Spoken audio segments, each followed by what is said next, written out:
Hi, my name is Brittany Ober, and I am a lecturer in language at the American Language Program, which is part of Columbia University School of Professional Studies. Today I'm going to present to you Zoom interviews as English language teaching materials, and I'm very excited to be a part of this year's IBICL conference. So thank you so much for attending my presentation. Before we get started on the Zoom interviews, I just want to give you some context about my teaching and where I teach.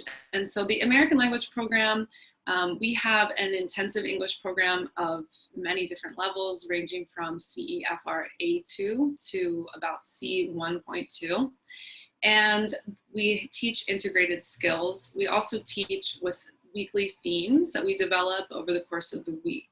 And our students have a variety of first languages, a variety of countries where they come from, and they also have a variety of reasons for studying. So we have some with academic purposes, some with professional purposes, and some who want to study English just for the personal enrichment. It used to be that they wanted to come and spend some time in New York City and experience that life, but of course with the pandemic, that reason has kind of changed. Which will lead me to the second part of the context that I think is important for these Zoom interviews. In March 2020, New York City basically shut down, and all of our classes very suddenly pivoted to remote instruction. So our students were attending synchronous lessons, but they were all in their own homes. And so I think it's really important to keep that in mind when I think about Zoom interviews, because they kind of came out of this context of the pandemic. I wanted to do things creatively to the best of my ability, but I had to kind of think of new ways to do that. And so these interviews came from that impetus, and it's because guest speakers are really a regular part of our program. We have guest speakers come into most of our classes. We also have an American Civilization lecture series where speakers are invited to come and give an hour lecture to our students, and then students can ask them questions. And we also have project-based language learning summer classes where guest speakers are really, really important. And so we had to get a new perspective on how we were going to ask these guest speakers to come into the classroom now that the classroom wasn't a physical one. And so I tried to be really optimistic about this and think of the new perspective in a positive way. And I started to consider how I would make the materials for these guest speakers. And I really found that there were new opportunities that we could do in the remote teaching context. One of the opportunities comes from my main area of research, extensive listening. So extensive listening is defined as listening or viewing that provides students with a lot of input from self-selected authentic texts that are enjoyable at or slightly below the listening level. And there are a lot of benefits mentioned in the research on extensive listening. So I'll mention them here briefly. EL provides additional exposure to the target language in the skill that most students feel they need additional practice in. Students can control the listening track at home of extensive listening. It helps them to save face and gain confidence in the classroom. And they can begin to notice features of pronunciation and grammar, especially if teachers make these pronunciation features as part of their target questions.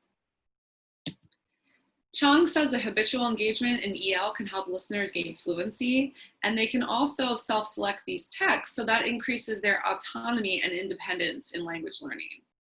Yvonne and Renandia note that EL is flexible and it can be implemented in class or at home. It can be done on the subway if students are coming to class. It can be done just before the teacher walks in. It can be done during break. It can be done at home when you're trying to go to sleep at night.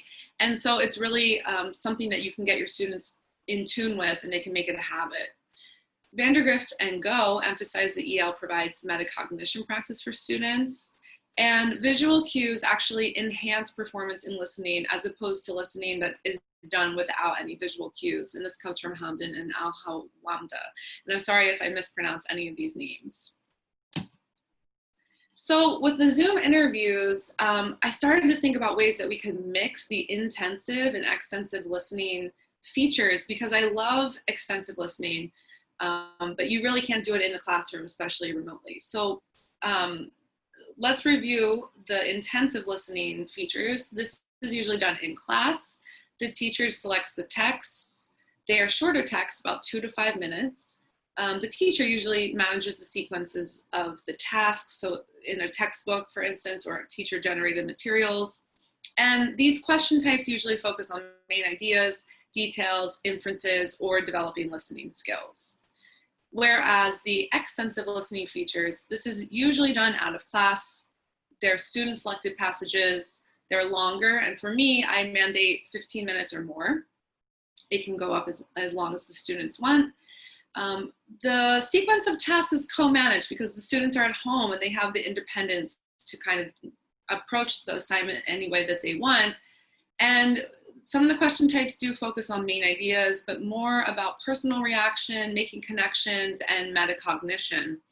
And you can, if you wanted to pre-plan, you can focus on cultural issues, grammar, pronunciation, or content if you prefer.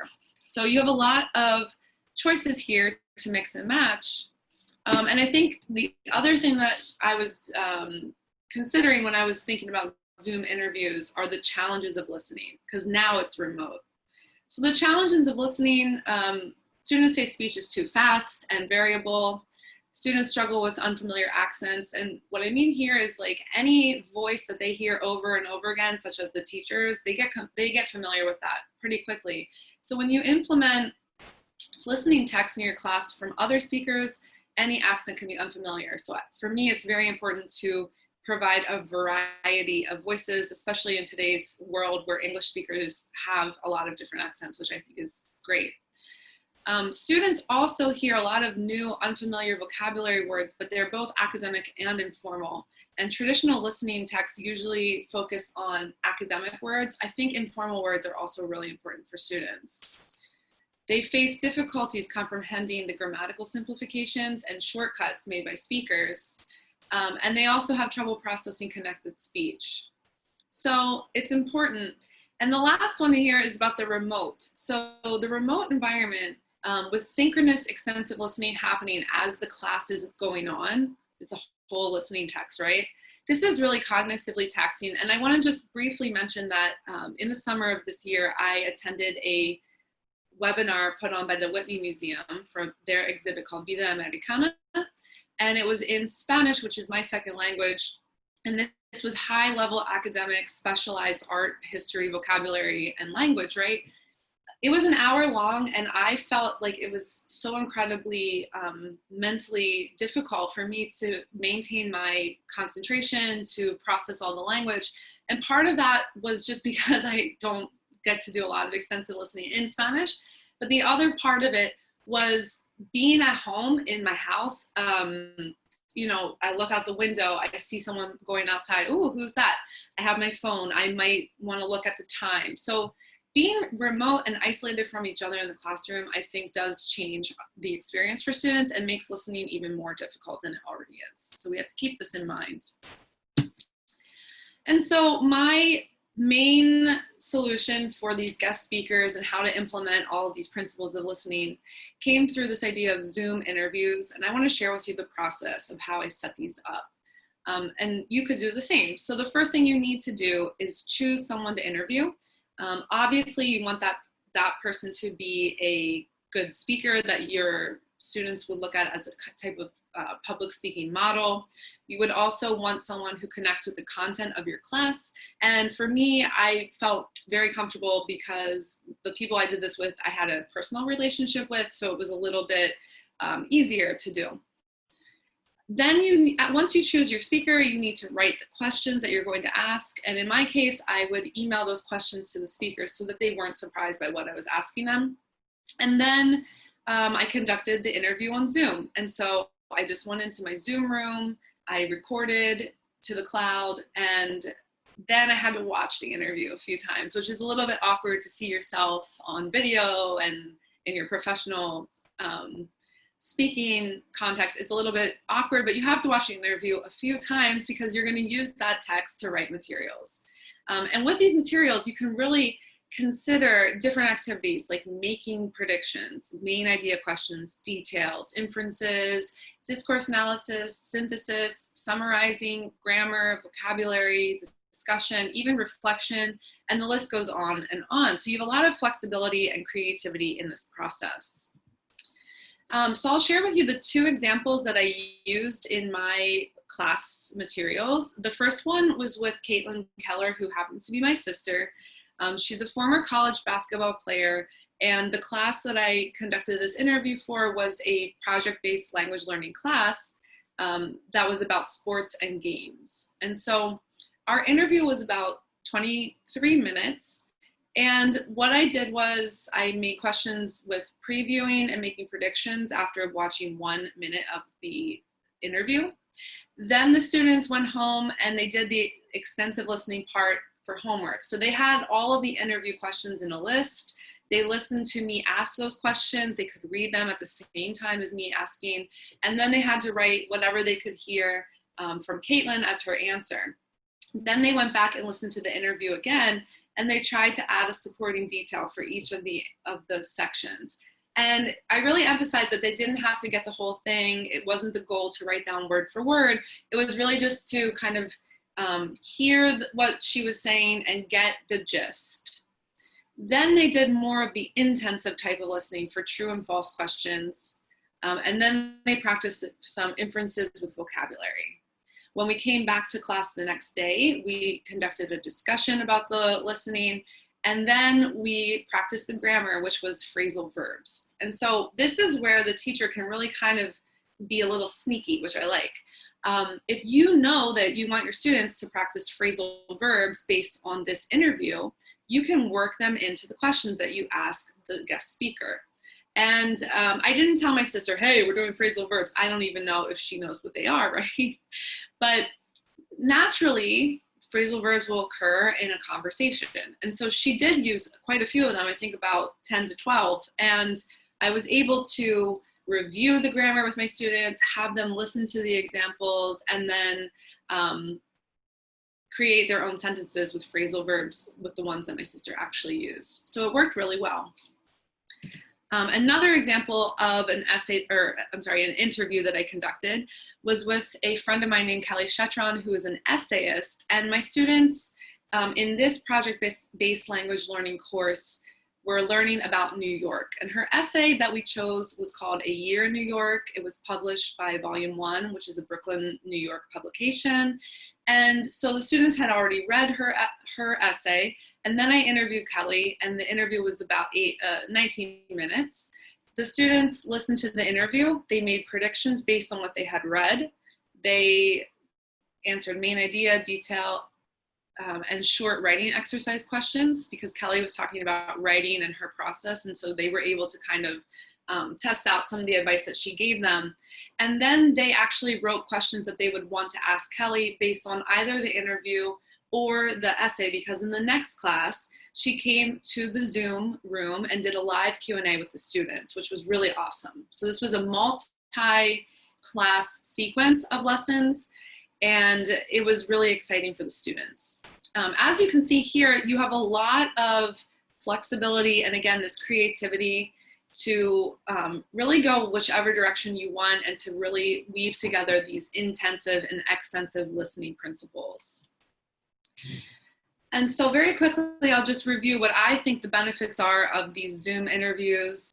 You can connect the interviews to your course content. You can invite new voices into the classroom. You can write interview questions with the recently practiced vocabulary and grammatical structures. You can ensure the repetition of language in the listening text, because you can put them in your questions, and then when you're in the interview itself, you can repeat them. And so it's kind of seamlessly but sneakily allowing for that repetition of language for your students, so it can really reinforce what they're learning. You can write pre-listening, while listening, and post-listening items customized to match the needs of your particular class. So it's really, really cool to be able to do that. And it facilitates that blended practice of intensive and extensive listening. The best part is you can archive the recording for future use, which cuts down on your work time, which I really enjoy. Some other possibilities, students could actually do this themselves. They could interview someone as an assignment, and then the students could get into interview listening groups and watch each other's interviews and discuss how the experience was and different ideas that come up. And if you can't, for some reason, use interviews because maybe you don't know anyone that would fit with your class materials, you could actually do a lot of these things with podcasts. And so I think that it's a really cool idea to start implementing into your classroom use and really facilitating awesome listening materials for students. This is my bibliography. You'll have to pause and take a screenshot. And if you'd like to ask me any questions, my contact is here, bo2212@columbia.edu. Thanks so much for listening, and I hope you enjoy the rest of the conference.